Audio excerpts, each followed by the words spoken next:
The mailman stopped me outside the gate. His face looked uneasy, like he'd been rehearsing something he didn't want to say. "Sir," he said, "I deliver packages to your house when you're at work. A woman always answers." I frowned. "What woman?" He checked his phone, scrolling, hesitant. "She signs for everything, even knows your name." "I live alone." He froze, then slowly turned his screen toward me, photo after photo. My front door, my porch, and her, silhouette framed in the doorway. Same height as my late wife, same posture, even her hair, dark, shoulder length, tucked behind one ear like muscle memory. I stared until my stomach went cold. When's the last time she signed? Yesterday. That night I barely slept. Every creak in the walls sounded like footsteps. Every passing shadow looked like her. By morning I'd made up my mind. I called in sick, parked my car across the street, waited. At 10 a.m. the doorbell rang. Through the window I saw her. She looked exactly like my wife. Not similar, identical. Same curve of the jaw, same scar near her eyebrow. Even her clothes looked like the ones I'd packed away after the funeral. She opened my door like she lived there, moved through the hallway with practiced ease, collecting mail from the floor, humming softly. It wasn't possible. My wife had been dead for 11 months. I'd buried her myself. But there she was, standing in my kitchen, pouring coffee from my pot. I sat frozen in the car, heart hammering so hard I thought she'd hear it through the walls. Every rational thought collided at once: grief, confusion, disbelief. But beneath it all, a quiet, dangerous calm began to settle. Someone was playing me. I waited until she left. An hour later, slipping out the back gate with a small box in her hand. I followed. She didn't notice the car behind her. She lived 5 miles away in an old rental near the highway. Her name on the mailbox, L. Hartman. Hartman, my wife's maiden name. That night I dug deeper. County records, utilities, cell number. The woman had signed a lease 6 months ago, paid in cash. No employment records, no social media, nothing.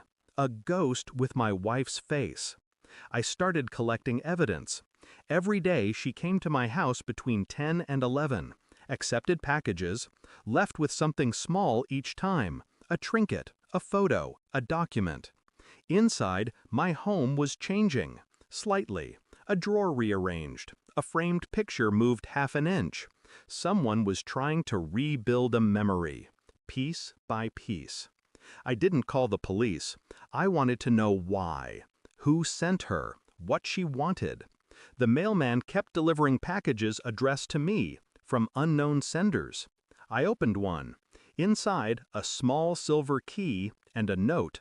"You should have stayed dead." I didn't sleep that night. I confronted her on a Thursday. She didn't look surprised when I knocked. She just smiled, as if she'd been expecting me. "You shouldn't be here," she said softly. "It's not ready yet." "What isn't?" "The house, the life, everything." Her voice was calm, almost tender. She led me inside. The walls were lined with photos. Our wedding, our honeymoon, the kitchen we'd painted together. My handwriting on the notes pinned beneath them. But every photo had one thing in common. She was in all of them. Not my wife. Her. "You're not her," I said. She tilted her head. "Aren't I?" For a long moment I couldn't breathe. The resemblance was unnatural, surgical.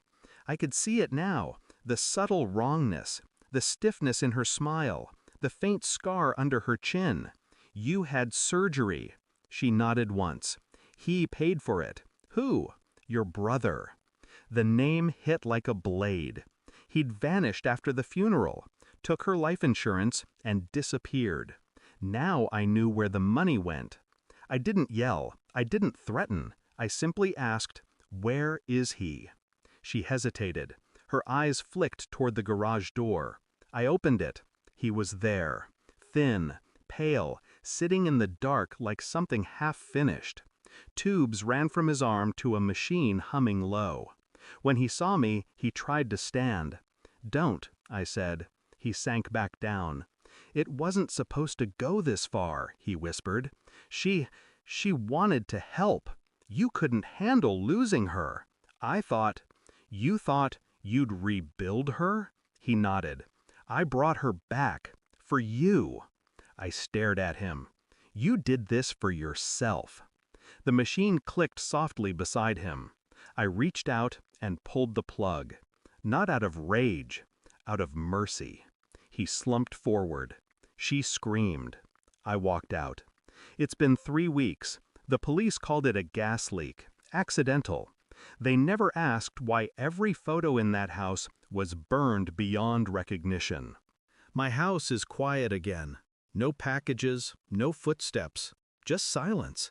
The kind that cuts through memory and leaves it bleeding.